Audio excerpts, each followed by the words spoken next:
You're listening to the Literary Lounge with Dawn Bates on Radio Cardiff 98.7 FM.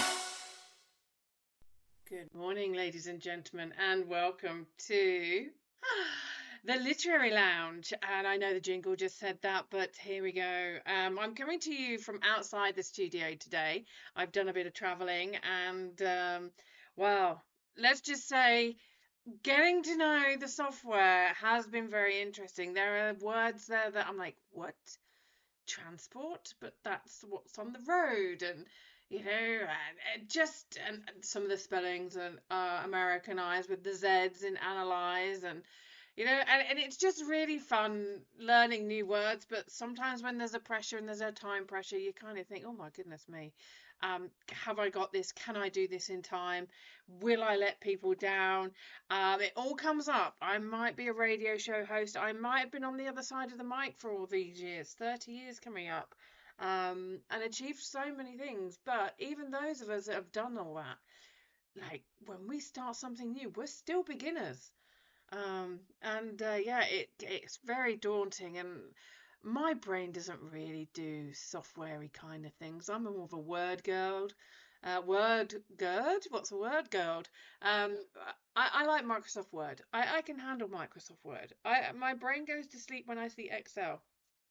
I've always joked that that's why I've had children, so they can help me with my technology. So I don't know how that resonates with any of you, but let's get on today and let's talk about some of the things that are coming up. We've got Valentine's Day for those of you who are doing the Valentine's thing.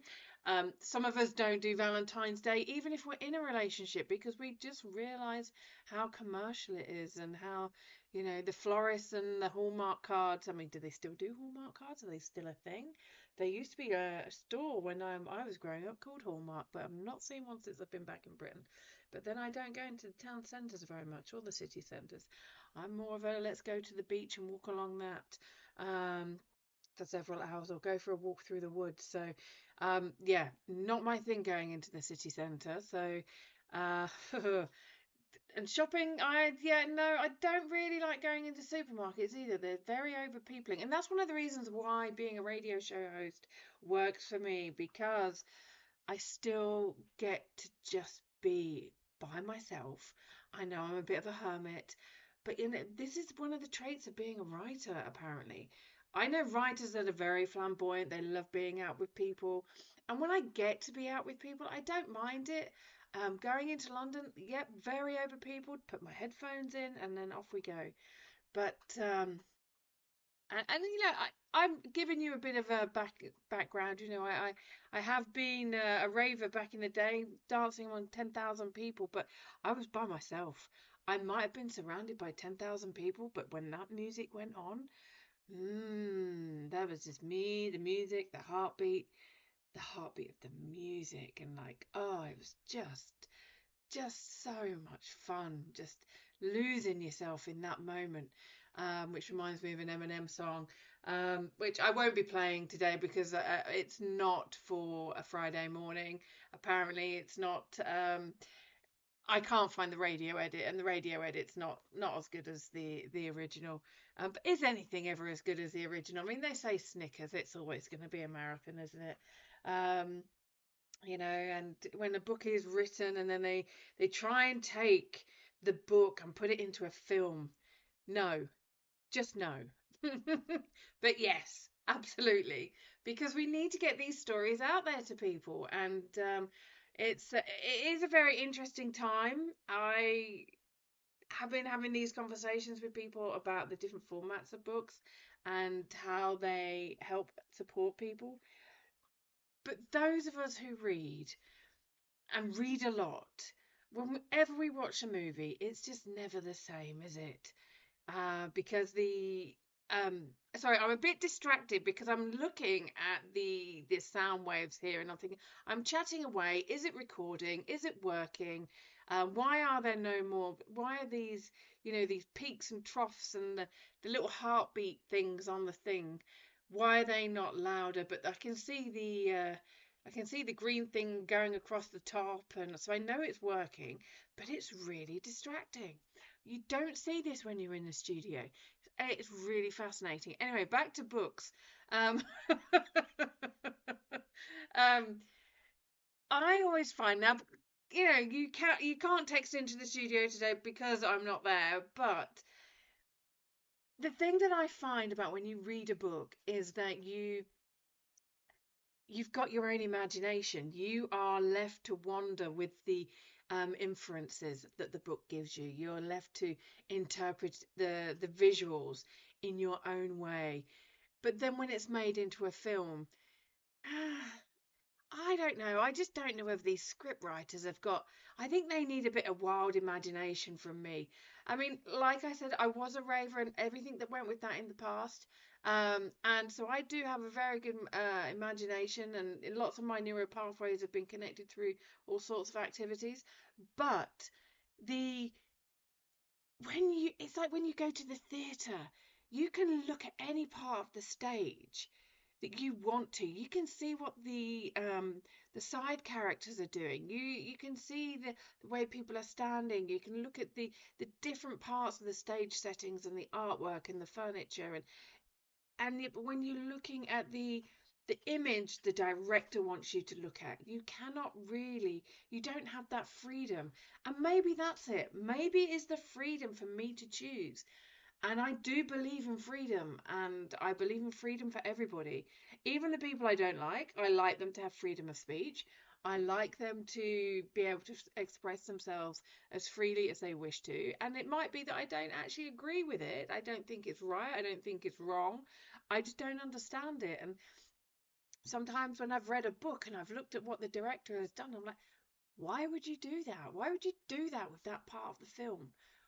I mean, English Patient, oh my goodness, that was such a great adaptation because it came from a slightly different angle. And I do wonder because I'm talking to people about transforming some of my books into documentaries and into films.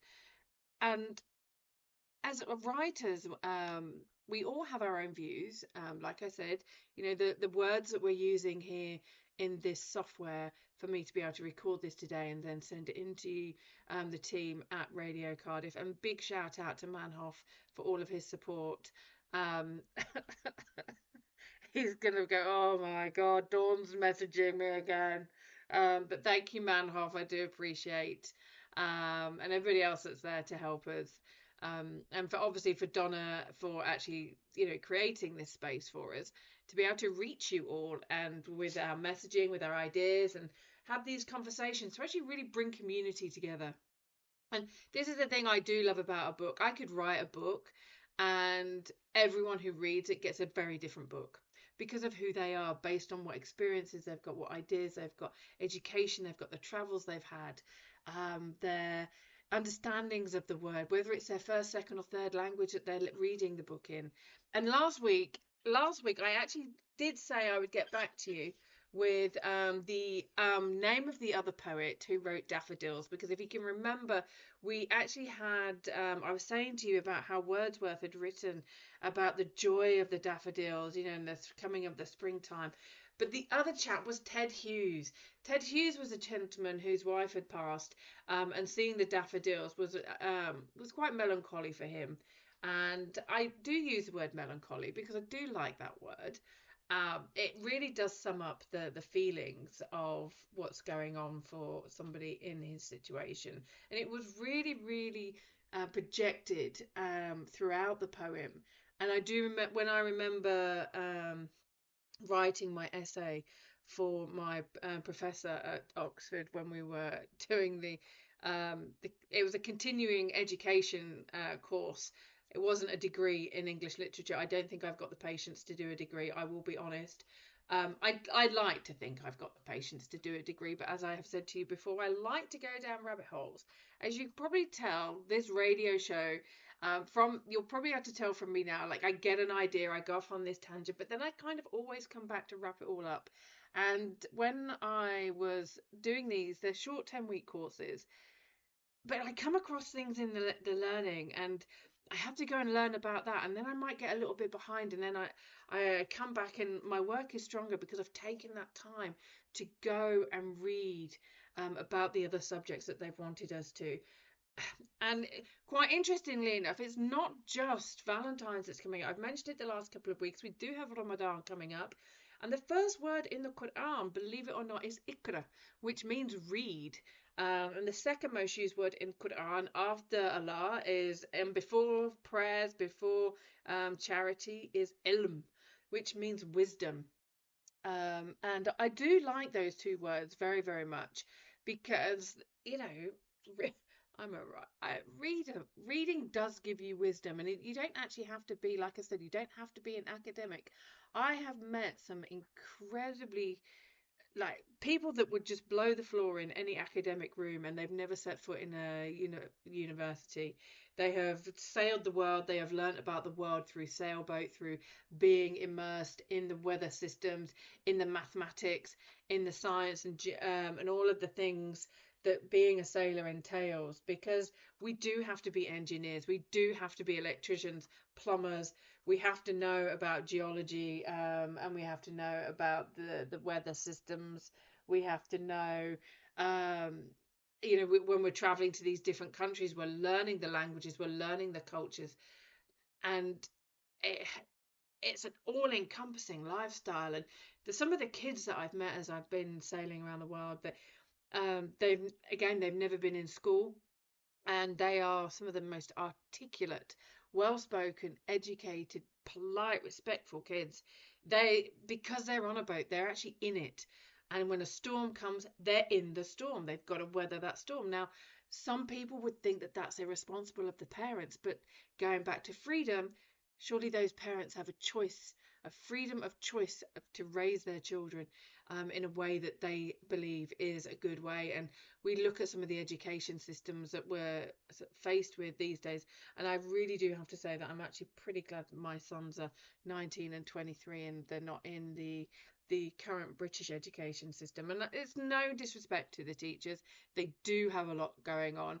They do, they're overwhelmed. I mean, let's be honest, the teachers are overwhelmed. A lot of them are not being able to deliver the kind of lessons that they really wanted to. So kudos and respect to going out to all of our teachers, because it cannot be easy. It really cannot, because it is often a selfless, a thankless task, educating somebody else's children, because parents, like I said, we've got our own ways. I know that when my boys were in school, there were several instances where I was called into the headmaster's office as the parent, because I remember raising my boys to believe that smart people do not follow stupid rules, always question things. And I've always told them that, you have a right to choose who you work with. And I was called into parents' evening one night, and I was told by the teacher, your son does not want to work with these kids. I'm like, why does he? Well, why? She goes, well, I don't know. He won't tell me. I said, well, have you asked him? And my son said, no, she hasn't.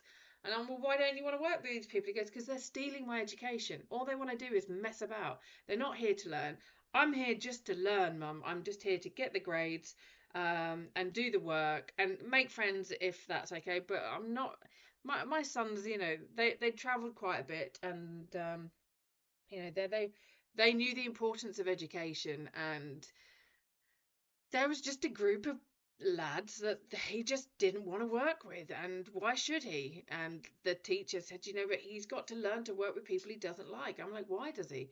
If you didn't like the people that you work with, you'd find another job. And I might be a bit of a rebel. I may be the wrong kind of person to be giving out this, but having been a school governor and educated my children both in private and state school, as well as homeschooling them, I have seen what is best for my children. And as parents, we know what's best for our children. And if we pay attention to them, there are a lot of parents out there that just, stick a device in front of their kid's face and, crack on, love. But I was told the other day that it's so impressive, the amount of young lads that are now flooding, apparently they're flooding TikTok. Not TikTok. What's the other one? Oh, You're listening to the Literary Lounge. oh, listen to that. I've just picked up my phone to find a reference point and my jingle went off again. Oh dear. I told you this is going to be fun today because again, I'm having to figure out how to put things into what's it? The file. Oh my goodness. Got to love technology. So anyway, I was saying that there apparently someone said that all of the young lads that are flooding X, that's it, it's Twitter. It'll always be Twitter, like Snickers will always be a marathon. There's this one guy called Chris Pfizer at Chris Kinda Reads on X, and he's been sharing about some of the classic books that he's been reading, and then there's another one. I've only seen two people on there, and I am part of the I'm part.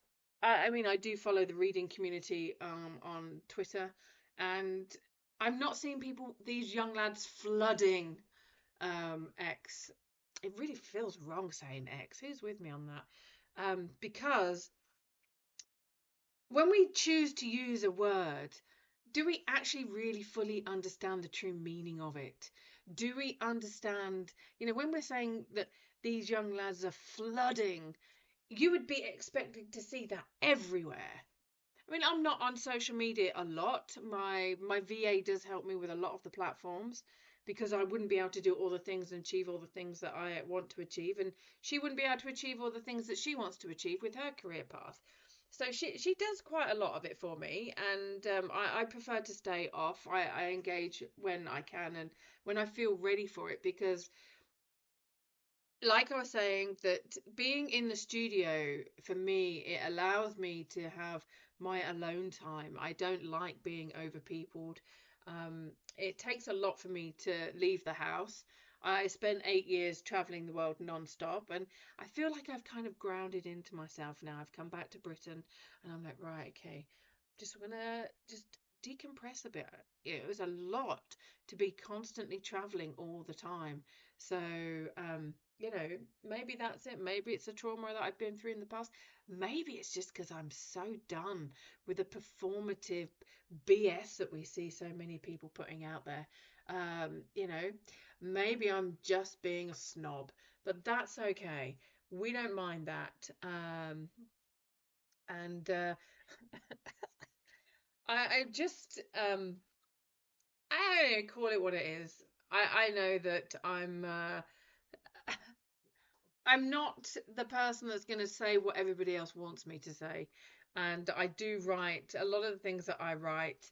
They are the things that a lot of people would like to say, but are a bit too afraid to say.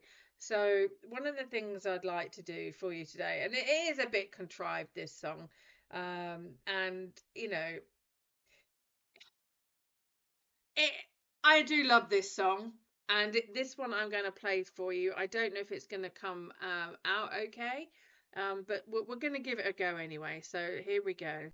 Well, there you have it, folks. I managed to do it. I got the file and I played it, and it worked, and it was good. And freedom. And again, we all know that George Michael is singing about a different kind of freedom now that we've got hindsight.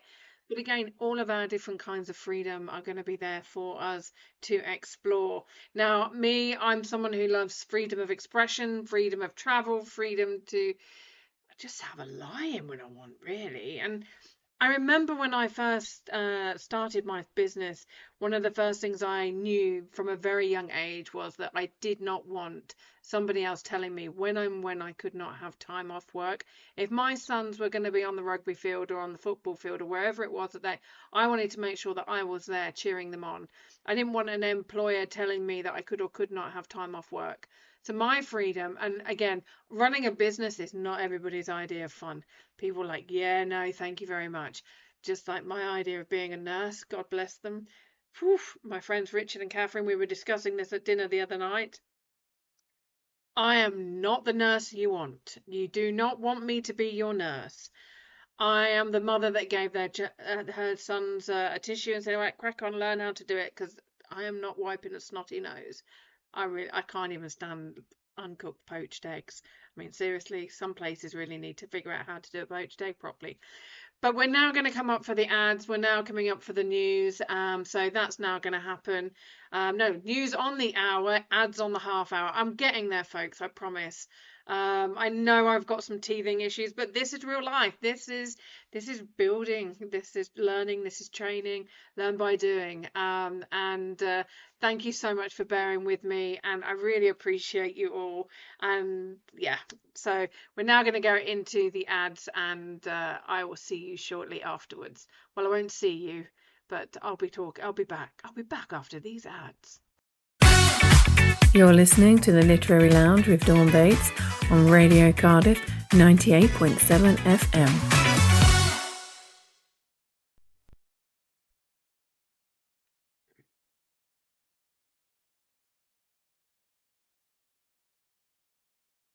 Oh, there you go then, folks. Right, so, okay, so you might be wondering why I'm sharing this journey with you and the reason is so many of us were learning new skills all the time. And one of the things that I find incredibly challenging is when I am reading these help guides of software, they're written by coders and they're written in such a way, a lot of them, for people that understand software. Now, I used to have a software development company, and one of the things I always used to say to them is before we do anything, let me test it, let me find out if it's intuitive, and let me write the instructions. Because there's a lot of the time there's no point somebody who codes the software writing the help guides. Because the rest of us, our brains don't work in a coding way. Otherwise, we'd be coders, right? Well, maybe not. We'd probably start off, we have an interest, but our brains are all wired differently. And this was the conversation that I was having with Richard and Catherine and the rest of the guys over dinner. And a big shout out to Shirley, who burns the dinner while she's reading. Just another chapter. Oops, we burnt the rice. But so many people have so many different we call them neurospicy things these days, don't we? Challenges with the brain. I mean, like I said, I look at numbers or I look at code or technical software, and my brain kind of decides, yeah, it's time for a holiday or it's time for a nap. Some people, they don't retain information, like if you're reading history and remembering people's names or the dates and how it all fits together and picturing this timeline. Other people that they can't read, not because they haven't been educated, because they just don't have any sight or they're sighted limited. Then we have the people that love their audiobooks. Now, for me, an audiobook is like, I mean, my mum and dad never read me stories to send me to sleep, and they never read me stories. But whenever I'm listening to an audiobook, I kind of half nod off. It's like a bedtime story. Or I'm driving or I'm walking the dog, so I'm not concentrating. And there was a report out that recently said that when you listen to an audiobook, you actually have to take the time to commit to it because it's almost like you're losing 40% of the information. So if I was to give you a book and tore out 40% of the book, would you still want to read it? Perhaps not. But there are some people who have to listen to audiobooks for them to enjoy a book. And we're seeing that a lot of people that used to buy Braille books, Braille has gone up in price. Is it a dying art? Perhaps. There are no real figures on that, but there are getting less and less people who are producing Braille. Less people are buying Braille, and because audiobooks have come along.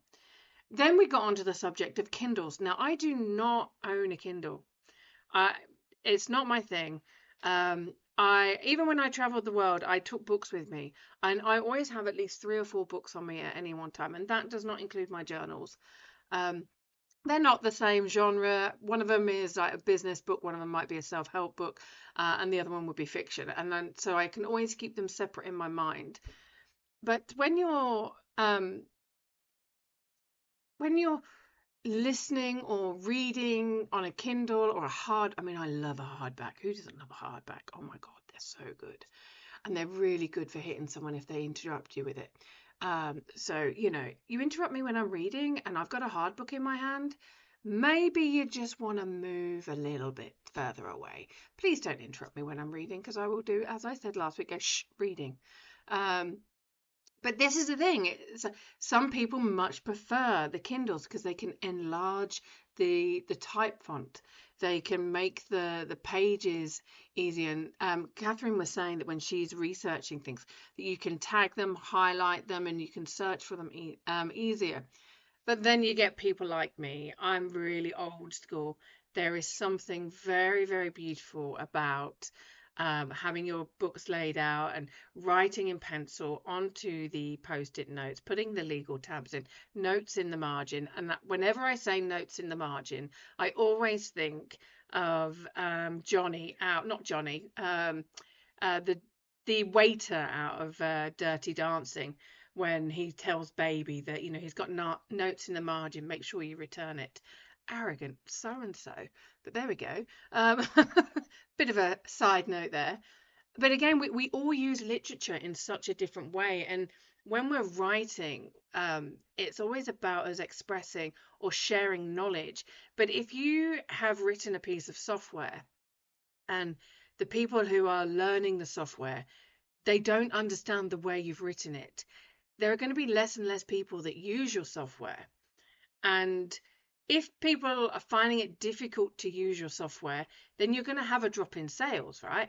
So I went onto YouTube and started listening to some of these people, and I'm like, yep, straight over my head, no idea what you're talking about, because the words they're using do not make sense to me in the way in which they're using the words. And this is why I share my journey with you, of coming onto radio and learning about the software, learning about how things work, because we're all on a different journey. And it might be that, like I said, I might have had a teacher humiliate me in IT class, because we were the first year at school to use computers. And I remember, there was hardly any room on the desk, because there were these big, huge monitors with the base unit beside us, 5-inch floppy disks, dial-up internet, and and all of these things were going on, and it was all new. And I remember my brother getting really, really cross with me because he wanted to play Football Manager, and I was like, I don't want to play Football Manager. I want to work out how this works. I was never going to be a coder. I looked at the hieroglyphics, and they were like hieroglyphics to me. But I saw all this code, and even now when I'm talking to my sons and they've done some kind of computer software, and they open these books and there's all this code, or they don't. They open a website now, don't they? And there's all this code, and you can copy the code and insert the code, and copy the code, and oh my Lord, you can do whatever you like to the code. It makes no sense to me. And a lot of people, when they pick up a book for the first time after years of reading, or if they've been humiliated by a teacher or by friends in school or classmates, because friends don't really make that much fun of each other when someone's learning a new skill. Well, they might. Depends on how good a friend you are, really.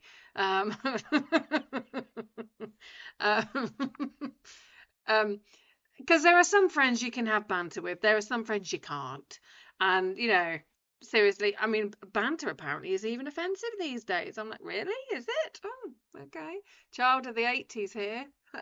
Born in the 70s, raised in the 80s, raved in the 90s, and all that jazz. So, and we will be having some jazz a little bit later. I think probably today. I don't know if that's on the list. I've got a list of songs that I created because after last week I was so excited.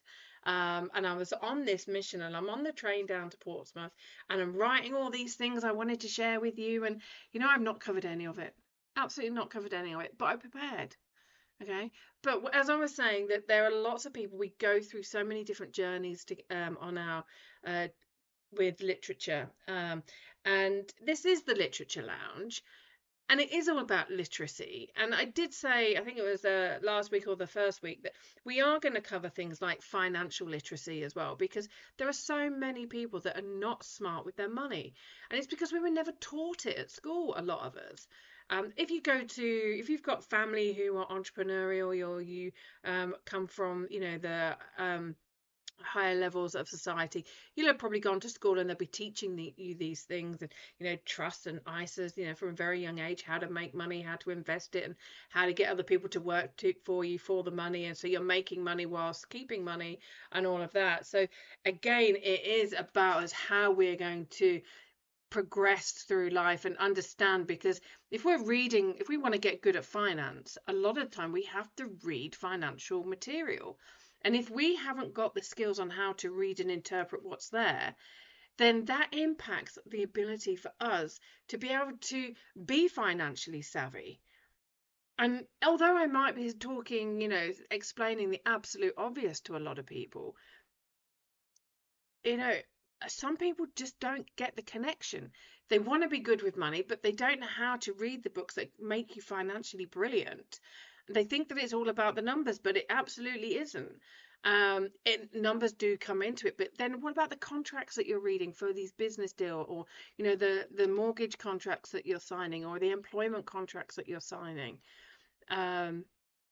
They all come into play, and it is absolutely so important that we are protecting ourselves and our children's legacy and the inheritance. And those people that watched, what's that chap's name? He's that financial guy, Martin Lewis. People love Martin Lewis because he makes the complicated uncomplicated.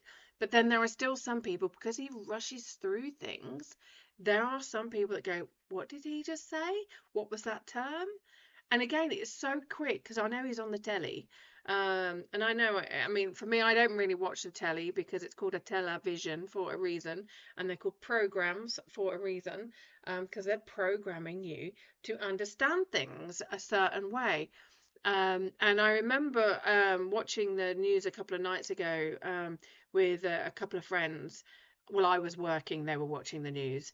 And I'm writing an article at the moment called Inclusion and Isolation. And it's quite an in-depth, quite a hard-hitting article at the moment, actually. Obviously, it's my writing.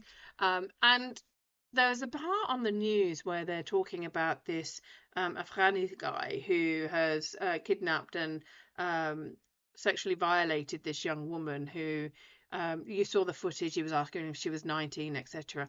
And ITV portrayed the way in which they were speaking, made it out that it's all the immigrants that are doing it. But what they failed to mention was that 85% of those kind of crimes are committed by white British men. And most of those crimes are by somebody that you know. So of the other 15% of crimes of sexual violent nature, they are of everybody else. And that includes women. So, we've got to really look at it. So I'm having to adapt the article that I'm writing to include that, because if I'm going to write about inclusion and isolation, we have to actually look at what those words mean, and also looking at what the words integration and assimilation means. Very similar words, but what we're seeing is a lot of people that are born and bred here in Britain, my parents, if you've read my first book, Friday Bridge, you'll learn a bit more about my parents and the rural racism that I grew up with, not just from my parents, but from, the local area. In fact, so much so that when I went back to Friday Bridge, gosh, it was a while ago, I haven't been back there for a few years, and I saw this young man in the shop, and he was from Indian descent, and I was so shocked. I was like, oh wow. And because it's first person of any other color in that village that I've ever seen, and I just wondered how he was getting on with living there, because I know the attitudes of the people that live there, and how they responded to the people at the Friday Bridge International Farm Camp. And and he was like, oh, not so great. And again, it's about that inclusion, isn't it? And it's about including people, because if we're not including, by default we're excluding. And again, looking at the words, I mentioned at the top of the show that, there's words here called transport. Well, for me, transport is, it's a means of getting from one place to another. And yes, it's I'm thinking cars and lorries, HGVs, that kind of thing. But on here, I'm transporting one file to another place. And it makes sense, but it's not my normal go-to. And we're having to understand what is being said, what is meant, what is intended, such as that song with George Michael about being, freedom. When we listen to the words, he's very clearly, now that we have hindsight, talking about his journey of coming out. Um, the freedom to be who he is. He's not who the clothes portray. And we're seeing that quite a bit in the media as well. How some people think they can wear certain things and that makes them something else. Like, when you're dressing up and my kids, when they were younger and they would be, pretending to be Spider-Man, or they used to believe that they were a Power Ranger or a Robin Hood or a knight. And, I'm like, you're not a fireman, you're not a Power Ranger, but you're being that in this moment. That is who you're being. And I think that we have to really look at that when we are and selecting the words that we're using. Because when I came back to Britain, I had to relearn how to speak British English and restructure the way in which I used words, and had to relearn what certain words meant and understand the new vocabulary, like the Urban Dictionary.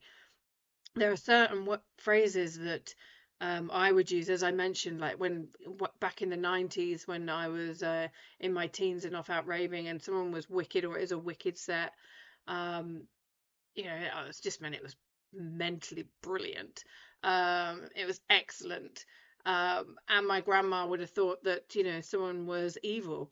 And I just said there mentally, we talk about being crazy or being loco, going loco down in Acapulco.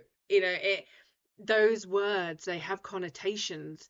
And those people that are sensitive, I call them the sensitive Susans of the world, that choose to be sensitive about a lot of things, or choose to be offended about everything. They do choose to be offended. People choose to take offense, rather than it just something being offensive, because you can say the same thing to many people. Ricky Gervais talks about this all the time. Um, and oh God, I love how he sets up a joke. He gives context. And that's the thing, everything in context, everything that we're delivering on, and the stories, when we're writing stories, whether it is, fiction or non-fiction, we have to set things up. We have to give the reader a framework. We have to frame something so they go, okay, where is this going? What was happening? And it's like when you'll see certain books will start with a preface, or they'll start with a prologue, and that will give you a massive hook. Hopefully it will give you a massive hook. And then when you start reading the first chapter, it's probably sometimes out of chronological order. But then by the time you've got, by the end of chapter 1 on to chapter 2, you're like, that's what it means. Okay, now I'm getting it. And then everything kind of fits into place.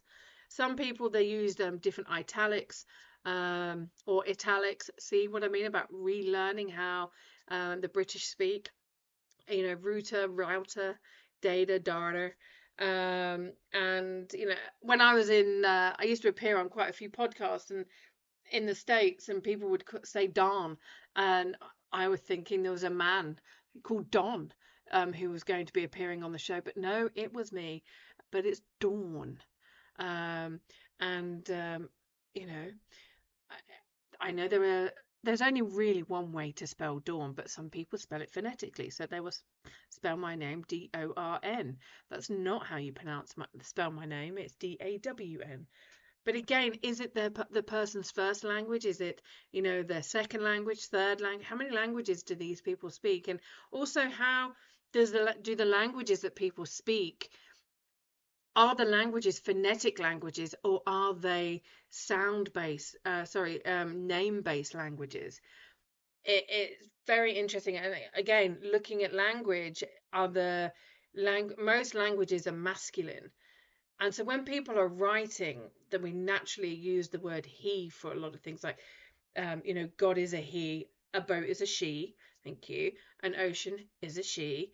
Now, there's some debate over whether the moon is masculine or feminine, but and wasn't the full moon absolutely stunning? Oh my goodness me.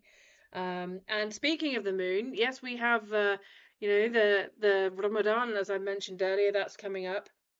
Um, and some people think that music is banned in Islam, and because it takes your attention away from God, from Allah, and but then, so do your children when you're wiping their bum and the dirty nappies and the snotty noses, or when you're driving. There's so many things can take your attention away, and we have to look at things in context. Like I said last week, are we reading text? Are we looking at studying something that challenges our beliefs or adds to a context, like very much like the preface and the prologue? Are we looking at how the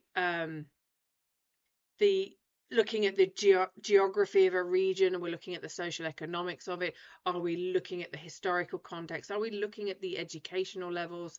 Are we looking at the way in which the regions are populated and how that has an impact on everything that we're doing in our lives? Now, I know that I've been going for quite some time now, and I know we're coming up for another we're on the hour this time because we're coming up to 10 o'clock. And so we're going to have some news, but I do want to play you another song. This is a song that I love, and I heard it when I lived out in the Arab world. And this one is for those who are getting ready to celebrate Ramadan, and it's a really beautiful song, and when you understand the lyrics you'll understand why. So I'm now gonna get that for you, and it's called Alhamdulillah. Mm. Faris Karam, Alhamdulillah. Now, those of you, I know that many of you that listen to this station, you're used to a lot of reggae, a lot of house, a lot of ska music, some Motown, and I know that what I'm bringing to the station is slightly different, but it's good to be different, And I know that the community here in Cardiff, like I said, I've only been here about 18 months, and I look around. I've got eyes. I see the wonderful diversity of people that we have here in Cardiff, and I do absolutely love it. And I do think it's important to recognise everybody in our community.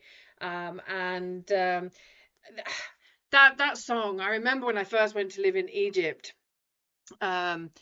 And I remember that lying in bed and listening to a lot of the Belody music. Belody just means like country, like countryside music. And I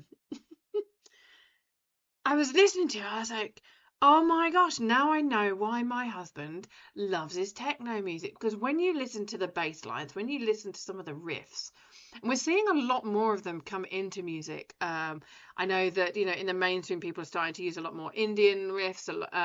But when I was lying there, I was like, oh my God, it's like they're having a proper techno party down there. And I was so tempted to get dressed and go down another party with them. But, it it just wasn't what I was going to do because of many, many different reasons. And, oof. Anyway, I did after I'd lived there for a while, but I'd only been there, I think I only been there about a week. I was really tired, and I'm not really someone that you want to be around when I'm tired, to be honest with you. But now, like I was saying, that when we look at music and we look at whether it's songwriting, or we listen to that bass line and that beat, and it really gets to our heartbeat, like we're making a connection. It is mathematical, and we look at the vibrations that the songs create. Now, some people will have been turned off by that music, and that's fine. I get turned off by a lot of music, especially the boy band kind of stuff. And she says, having just played Wham, I know, not, it wasn't Wham, was it? Gosh, it was just George Michael. I say just George Michael. It was George Michael. But music, it brings us closer to ourselves and ultimately closer to each other. And when we take that moment to actually recognize what music is doing within us, we're like, wow, like my heart is beating, my pulse is racing, like your temperature is rising, you want to move, your nerve endings are tickling, especially if you're near a bass bin. And I've been quite close to many bass bins over my time.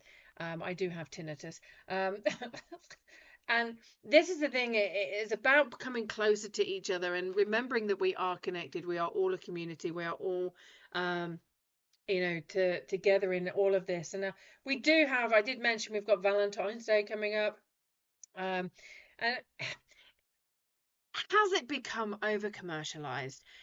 Do people write each other love letters anymore? Or weren't they just sending a text message? And do text messages cheapen, the love that we have for each other? Because remember going back in wartime when, men used to write to their loved ones and, their wives, or the girl waiting back home, it would be her letters that would keep him going. And, he'd be sharing with her what was going on for him, obviously within reason. He didn't want to upset her too much. And so many of us today, we're waiting on a text message, like really. And if someone cannot be bothered to read your Facebook post or read a text message or respond to a text message, really, are they your people? We do have to consider this because, we are accepting less and less from each other when we should be expecting more from each other, more from ourselves. There's and I do get. I had a really lovely thing said about me yesterday by a chap in the States. I've known him, gosh, nearly how many several years. And it was something that he said about me to somebody else, and I was really quite touched by what he said. He told another chap that you really should know Dawn because she's an amazing woman who never plays small and is always pushing the world to do better. Furthermore, if you're her friend, she'll never let you play small either. Now, this is a guy that, he's never met. I know we've met in person once when he came over to Britain for a conference. And, him and his wife, they're on a holiday at the moment. Really beautiful couple. And, when people write messages like that and you kind of go, oh, that was really nice. And then the people that are in our lives that have been friends for ages or that we're in a romantic relationship with, we don't get that or we don't get that. So how are you going to change if you do celebrate Valentine's? How are you going to make things better this year? How are you going to improve? How are you going to up your game? How are you really going to show the person who is in your life that you really do love them? And people wrote vows, and I know that a lot of people still write vows these days when they get married. But what do your vows mean? Do you still honor those vows? Are they something that you've lived by? Are they something that you're aspiring to be even after many years of being married? And I know I'm probably stoking up some thoughts here, and people are going, actually, yeah, they do need to up their game, or yeah, I do need to up my game. And that's the price, every day is the best day of our life because we've got so much more knowledge, so much more experience of life. Yet if we're not implementing it, are we actually doing the best we can? Now, we are on top of the hour. It is time for the news, and I'm going to leave you with that whilst I prepare our next song. So here we go. You're listening to the Literary Lounge with Dawn Bates on Radio Cardiff 98.7 FM. Okay, so now the news and weather and, the ads are all done. I'd like to really move into the literary world right now because we're seeing a lot of people getting ready for the London Book Fair, different fairs around the world. And I saw an article the other day that said that India has over 100 book festivals, and we don't really see a lot of Indian literature. We've seen quite a bit of Korean literature coming out. The Island of Sea Women by Lisa C. She's writing quite a bit, although she's not Korean, she's American Chinese. But she's been writing some very, very good book. I read her The Tea Women of Hummingbird Lane, another great, incredible book. That was set in India. Um, and people tend to think that if you are not of a nationality, then what business do you have writing a book about that country? And I had the same conflict when I wrote Wallahi. They were like, but you're not Egyptian. Why would you want to write about it? And I'm like, because I live there, because my family are Egyptian. So, and why would I not? If I understand the situation and I want to help other people learn about it and I want to put across a different perspective, then why should I not? Just because my ethnicity or my nationality doesn't fit with what your perception of that is or what you think should be right. It's like, when you see someone who, like we had the Americans making pizza. We know that the Italian food in America is not really that Italian. If you've been to Italy and you've been to the States, you'll see the difference. And you'll taste the difference. And not a Tesco taste the difference, obviously. Or is that a Sainsbury's one? Not quite sure. I think it might be Sainsbury's, but then it could be Waitrose. Who knows? I don't watch the adverts. I just hear these things, and but lots of people are expecting me to go to the London Book Fair. I've had lots of invitations for meetings, and I'm like, yeah, no, not my thing. Like the thought of being around all those people. I said at the top of the show this morning that just I don't really like being in large crowds of people. I feel very, very overpeopled a lot of the time. And a lot of us are saying that recently. I met quite a few people that said, they'd rather be at home or just with their dog, or they'd just like to be in the woods by themselves. And maybe it's just the people that I'm meeting, maybe we're just a bunch of hermits and, we connect for those few moments that we do. And then, it's back to the house and, cup of tea, glass of wine, beer, whatever it is that you drink. Dogs beside you, quite literally right now. And we all have to find our own way in life. Now, like I was saying about how we're writing our books and how we're publishing them, what formats we're publishing them on. Some people find it interesting that I publish on all platforms. I do audiobooks, ebooks, paperbacks, and hardbacks. We're doing more hardbacks now than we've ever done. But it's down to the individual author, publisher, especially when you're a boutique publisher like myself. You'll find that some people really want to have a copy of the book, but they want it on audio. Otherwise, they're not going to read it. Now, I don't think it's reading, because I don't think you can read with your ears. I don't agree that listening to an audiobook is reading a book. It's listening to a book. And that's fine. If you want to listen to the book, listen to the book, but don't say you're reading the book, because you're not. You read with your eyes. And I don't taste with my eyes. I don't taste with my ears. I taste with my tongue. I don't smell with my ears. I smell with my nose. And it's the same thing. And again, this is why, when we're using certain words, like, these young lads that are flooding Twitter. I nearly said Titter then. Who's the dude with the fez hat? Was it him that said was it Frankie Howard? I don't even know. I only said Frankie Goes to Hollywood then. I'm in the menopause, ladies and gentlemen. You'll have to excuse the brain fog sometimes and the confusion. It is what it is. And those of you who are married, those guys of you out there that are married to a woman in the menopause or have been through it with your wife, you'll know what I mean. And when we say that we're flooding them, or like, for example, who's the guy, the football manager at the moment, who said that we're being invaded by immigrants. It's like, really, dude, we're all immigrants everywhere we go.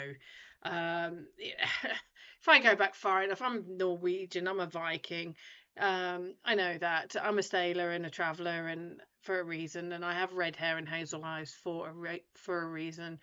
But we all have our own way of doing things, and writing a book and how we listen to it, read it, it's all personal choice.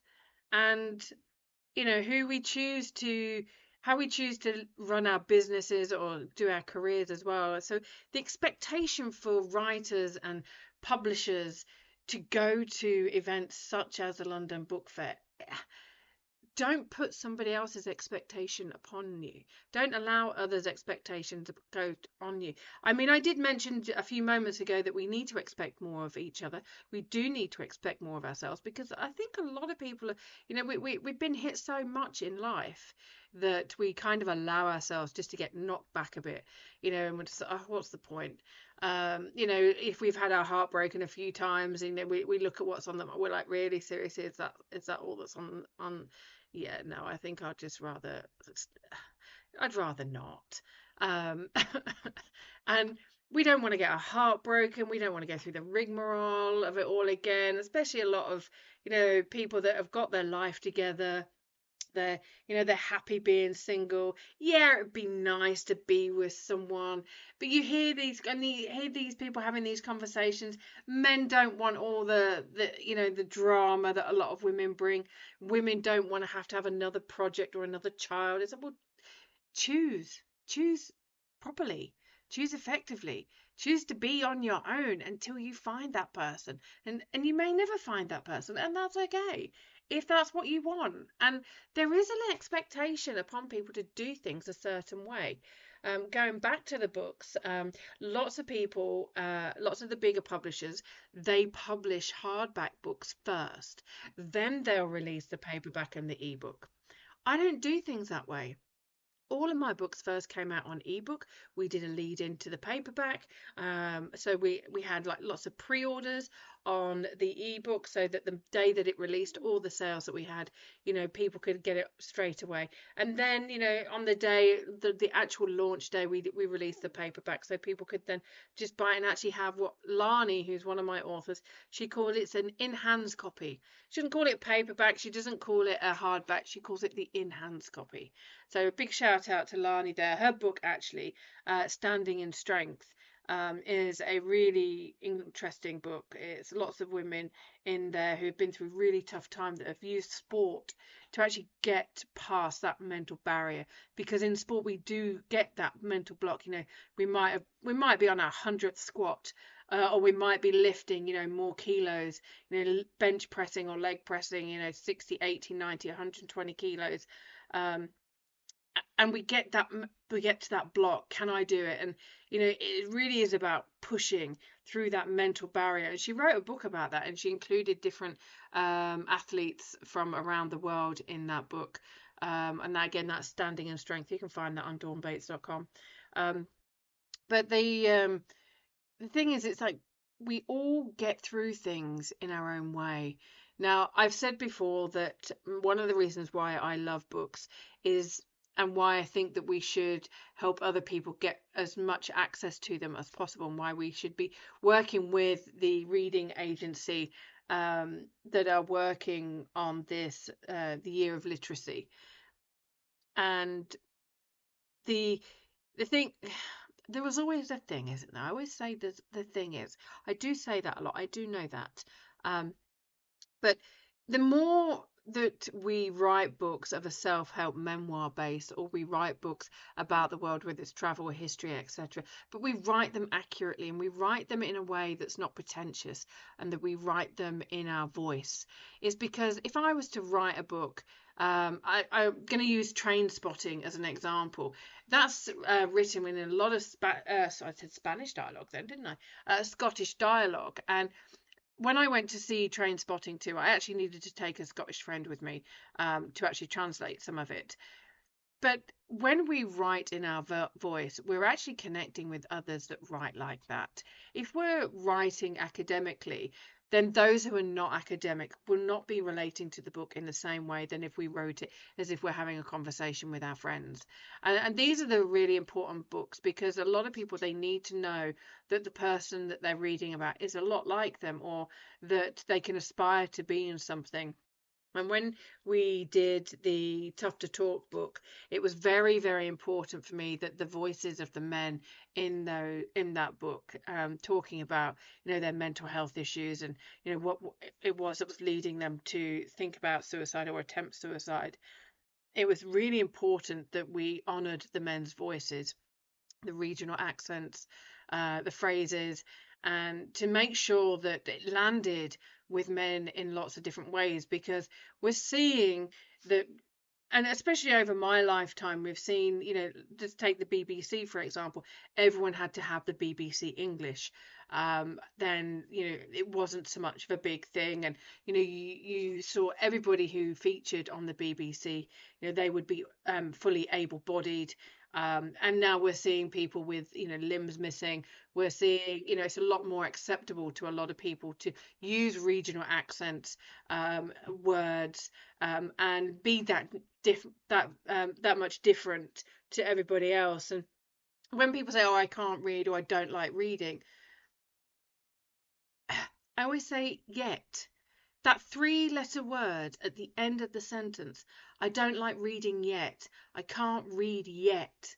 They're so important. It's just a three-letter word, and yet it can transform the way in which you see the world, and the way in which you see yourself, and the way in which you see possibilities. And these are the things that I love about literacy, and literature, because just reading something, anything, whether it is, like I said I think it was like last week, the football results, whether it's reading a biography, whether it is reading an employment contract, knowing your rights, is so important, so important. And if we the other thing that I've noticed is, a lot more adults are starting to use what I call tech speak, and they expect people to know what the acronyms are. And I remember when I was working on a project once, I was working with lawyers as well as people in the car manufacturing world, and we were developing an IT system. And so I've got three industries there. I've got IT, the law, and I've got car manufacturing. Do you know how many acronyms there were? There were a lot, and some of them were very similar. And so I had to guess a lot of the time what they meant and clarify. And the same with this tech speak. And so many times, like my sons have wound me up that they're like, they'll send me a message and I'm like, well, I don't even know what that message means. And sometimes I kind of half expecting it, and they're laughing at me. And so I'm guessing, and I'm sending what I think the responses are, and then they'll just be putting on the laughter emoji, because they're making it up because they know that I'm not very good at it, and I don't know a lot of them. And then they'll get a response to me, and it will be it will be full words, proper punctuation, um, and everything is as it should be. And they're like, "Mum, you only needed to say, give, like, you didn't need to do it, just an emoji, a thumbs up." I'm like, no, you have to be who you are. If you write long messages or long emails, or you, I don't know, write long Facebook posts and nobody reads it. Because one thing that I do say to people, if you cannot be bothered to read one of my LinkedIn posts or one of my Facebook posts because it's too long, remind me to never ask you for a cup of tea or to phone you when I need help. Because if you cannot spend those 2 minutes reading something that I've written and shared with the world, you don't value me. You don't value the thoughts in my head or the ideas that I have. And if you can't value me on that level, you're not going to value me if I've got a problem. And this is what we're seeing with a lot of people. They're feeling isolated. I'm going back to the article.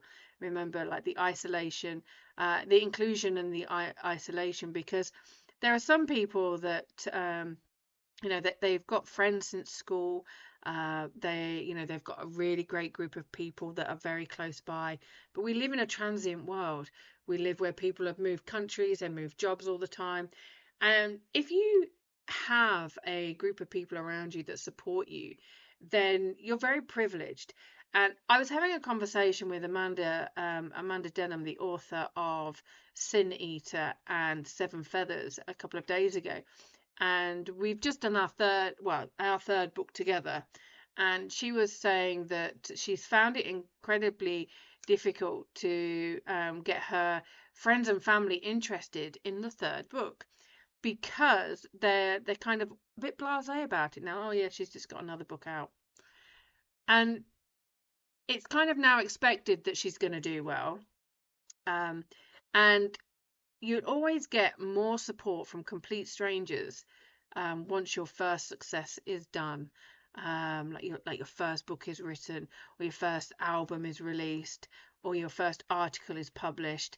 And one of my mentees from Cardiff University, she told me today that, well, not today, 2 days ago, she told me, I think it was yesterday, she told me that, her family was so excited about her first article being published. Her boyfriend printed it off and framed it for her. Families have bought extra copies to give to friends and to send to family overseas. And I said, you're really, really privileged to have that level of support, because there are not that many people that get that level of support.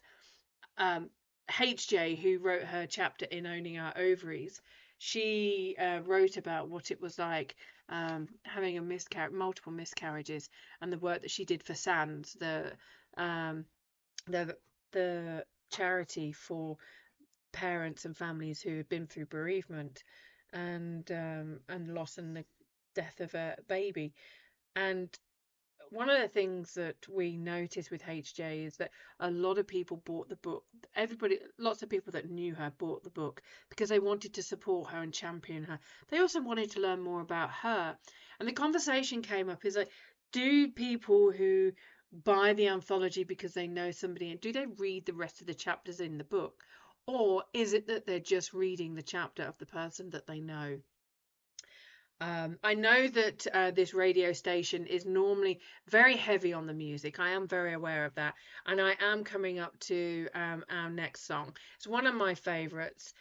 Because regardless of whether we buy the book to support our friends, or whether we're doing it just to learn more about them, or to check out, make sure they've not written anything about us, or whether we're reading the whole book, whether we read the book in chronological order, or whether we start at the end and go to the beginning. Why you would start at the end of a fiction book, I have no idea. But there we go. Some people do. But whatever it is, it's all about doing your own thing. This is, one of my the song that I'm now about to play you is by Basement Jaxx, and it is called Do Your Thing. So I hope you enjoy this song as much as I do. Like I said, I've taken you around the houses today. We had a bit of George Michael, then we've had some Alhamdulillah by Faris Karam, and now we're going to go on for some Basement Jaxx. So you can see, I'm going to surprise you. I'm going to keep you guessing. What's she going to share next? What is she going to say next? And my last song that I'll be playing you at the top of the hour, it's a bit of a cheeky one, and I think you'll realise that quite soon it really does sum me up. So here comes the Basement Jaxx with Do Your Thing. Oh, how I love that song. Basement Jaxx has to be one of my favourites. Especially one of their tunes, Where's Your Head At? And sometimes when I'm having menopausal moments, I actually go, Dawn, where's your head out? And I do start singing that song to myself. I will play it as we're going in. And I know that it's Friday, and I know that we're all gearing up for the weekend. Well, many of us are gearing up for the weekend. Some of us, our weekend has already started. And it'll be interesting to see what you. Well, I won't be able to see what you're all up to because I'm here in a radio studio. Well, I'm not today, am I? I'm on location. But once I'm back in the studio, I really am hoping that you're going to be tuning in, sending me your messages. Let me know what you're reading. And one of the books I'm reading at the moment is The Let Them Theory by Mel Robbins. And I was looking through it the other day, and I noticed there's a lot of M dashes in there, and there's the those of you who don't know, I'm not saying that Mel Robbins used ChatGPT or ChatGPT or ChatG&T, whatever you want to call it. I quite like ChatG&T. That's my version of it. I don't like gin, by the way, so I don't drink gin and tonic, but there we go. I'm not saying she used it, but there are a lot of telltale signs in the book about it. And I know that last week we spoke about footnotes and endnotes. She has done a lot of, she created her bibliography at the back of the book. Now, I'm not saying she didn't write all of that material. She didn't read all of the material that helped her put that book together. But what I tend to say to people is if you're going to write a book, then when you reference something and you don't want to, so for example, you want to put the book title's name, do the bibliography, the list of books at the back. But if you're writing something in the main body of the book and you got it from a particular book, you can add the end note to that extract of a sentence or that paragraph. Use an end note, because that will help you build the bibliography at the end of the book, so you don't actually then have to go and build it out at the end. So again, work smarter, not harder. And there were just a few other bits that I was like, yeah, because there's a pattern to AI. It tends to start with a negative and then go on to a positive, and then the positives, they tend to be in like 3 stages, and there's always a lot of alliteration 3 times. And I have to, as somebody who reads a lot of other people's manuscripts before I decide if I'm going to publish them or not,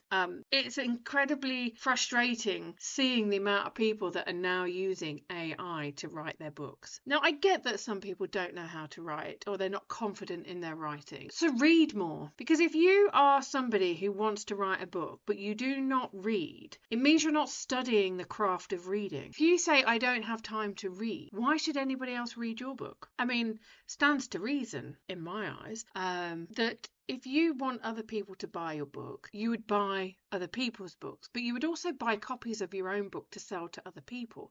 And if you're not doing that, one, you're actually giving away a lot of your money, because it's actually cheaper.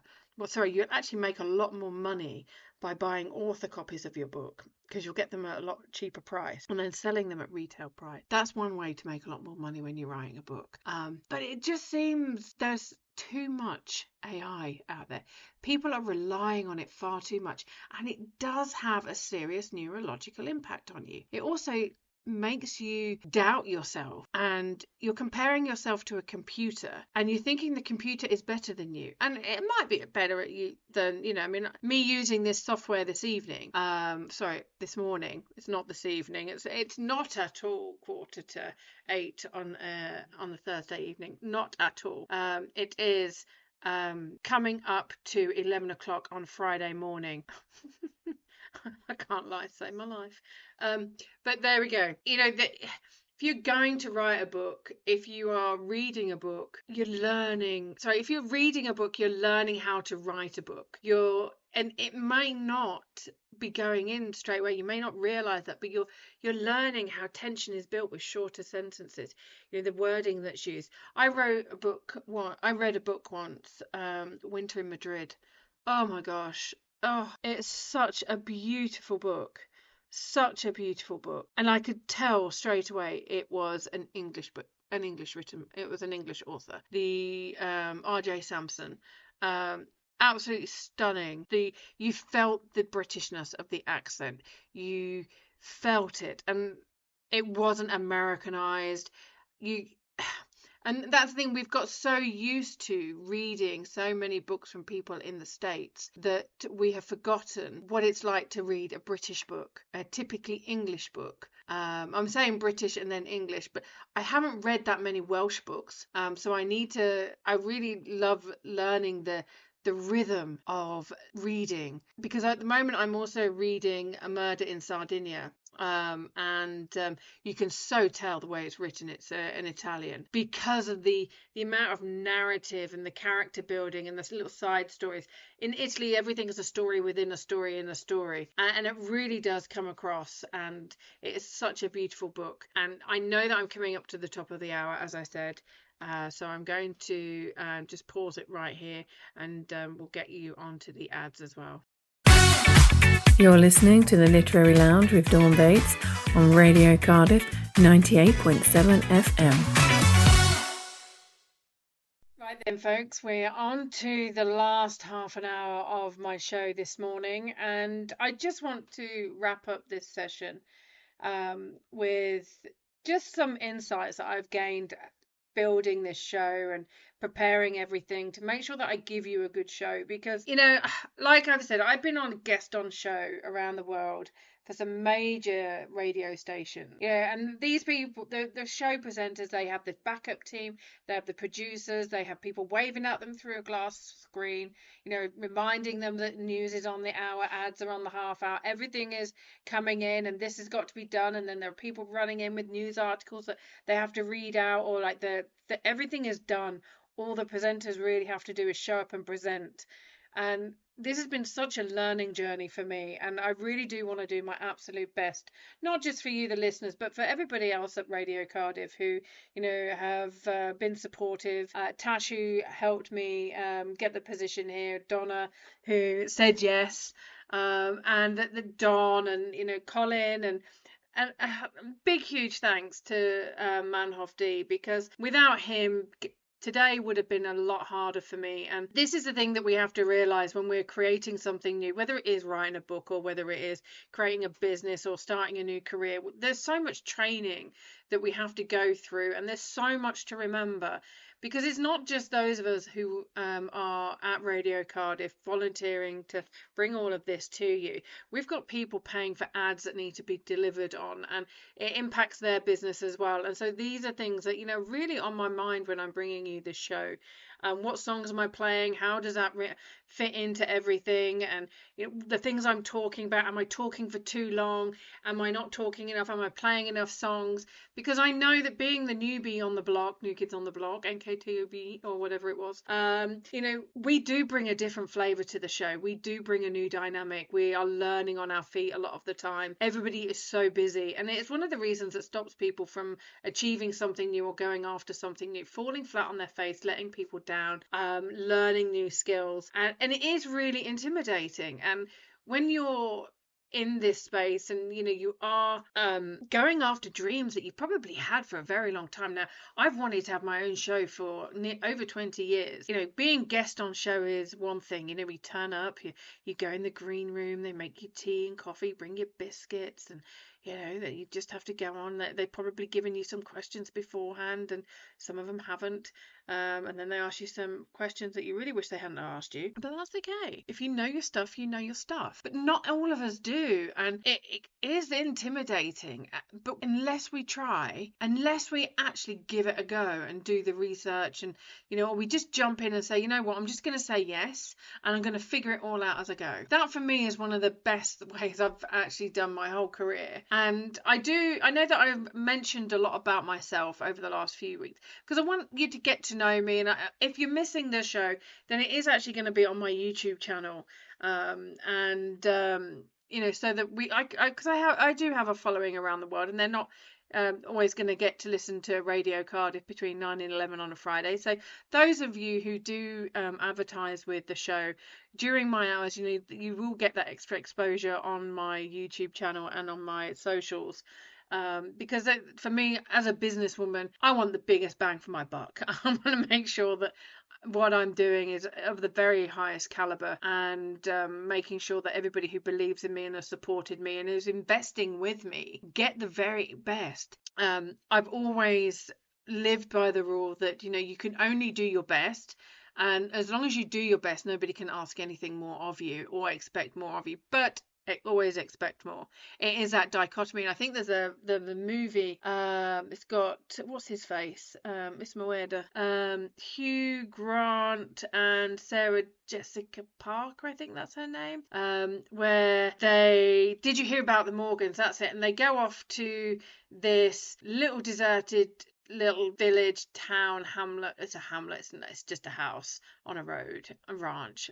And the dude with the big mustache, he says, you should expect everything and expect nothing, or words to that effect. I'm paraphrasing, obviously. And that's the thing. We just have to do our very best. And sometimes our very best is just getting out of bed in the morning. And as long as we do that, this last year, 2025, I started off the year, my biggest goal was getting out of bed in the morning. And as the months went on, it's like, get out of bed, show up on a Zoom call, get out of bed, attend a meeting, get out of bed, and I kept setting myself little goals that turned into much bigger goals. And there's this big shout out to Frankie at Ideas Fest and all the team at Ideas Fest, because one of my big goals last year was not only to go on a much needed break with my youngest son after he finished sixth form, but it was to attend the business founders and investors and entrepreneur event, Ideas Fest. 2 days of investors and business people getting together, outdoor, proper Glastonbury. It's called the Glastonbury of business. So big shout out to Frankie James and all her crew. All her crew. Listen to me. back in the 90s, and all of her team. Because putting together something like that takes a huge amount. And one of the things I've learned today as I've been, learning the software that goes on behind the scenes and all the processing and the production elements of putting this show together, there is so much that we have to think about, and I've had to read a lot. Some of it didn't make any sense to me. I had to call on my youngest son. I had to call on my BA. I've had to call on so many people, and my brain is fried. It's a lot. And sometimes we do get tired when we're learning a new skill, or we're researching for a book, or we're writing something and we're producing and all of those things. And I have got a few things wrong. And so to all of those who, the length of these segments has to be so spot on. So I apologize to all of those who have had to, work extra to help me get this, my first remote show done today. And I am telling you that it's a remote show because I think it's necessary, because you will probably hear the difference in the setup. The microphone is different. The soundproofing is different, and I know that some of you are not gonna notice it. You probably got your window down or what have you, but I really do want to do my best for all of you at Radio Cardiff and those of you listening in, because it is very important to me. And I know that I do talk about a lot. I do talk a lot, I know that, but those of us who are used to being by ourselves most of the time, we learn to talk to ourselves, and we're kind of cool to talking to ourselves. But I am going to be bringing on some guests to the show. I am going to be making sure that there is a little bit more of a mix-up. I am going to be playing a few more tunes. Like I said, I'm learning about what tunes I can play. I'm listening into the other shows, looking at the music that they're playing for you, trying to bring in a little bit of difference, a little bit of variety, as well as try and keep as much on the literary scene, because it is the Literary Lounge. And I am going to be doing some book readings. So yeah, it's going to be interesting. It's an interesting journey, and we are going to get there. And it is, it is about owning all of this, isn't it? It's about owning this journey that I'm on. It's about owning our voices. It's about owning our expertise and making sure that we fulfill those goals that, whether we had them, 20 years ago, 30 years ago. And even if, for example, you had the goal of becoming a prima ballerina and, you can't do that anymore because, you might have had an injury and you're out of it. Maybe you could coach somebody. There's always a way to fulfill your dream in one way or another. And it might be, if you have been a prima ballerina and you can't do that anymore, but you wanted to coach kids but you can't, you're paralyzed from the waist down, then there is something that you can do. You can create, the costumes, you can be there cheering people on. There are so many different ways that we can support ourselves and our future goals. It's just whether we're going to be creative enough and open enough to receiving that inspiration. So I am going to wrap up today's show. It has been a day. I have learned a new piece of software. I have learned that I can ask for help and people will be very, very supportive. Not always easy for a lot of us to do that. And I'm just really, really grateful to you all, those of you who have tuned in. And I'm going to play you another song right now, because it is one of my favourite songs. Again, I've got a lot of favourite songs, but it's a different style of song. It's high energy, and it is from one of my favourite bands, and I really can't wait to go and see them in concert. So this is Oh the Larceny and Doing My Thing. Right then, so we're coming up to the end. Only got a few more minutes left, and then I've got another song for you, which I think really sums up not just this journey of me being with you here at Radio Cardiff, but also the journey of actually starting a book, whether you're reading it, whether you're writing it, whether you're starting a new career, whether you are embracing a new side of yourself. There is always things that are in the unknown. We're always afraid of something.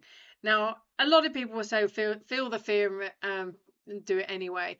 But there's something that a friend of mine, Tracy Hamilton, of Trinity Coherence told me, and she was like, feel the emotion and release it.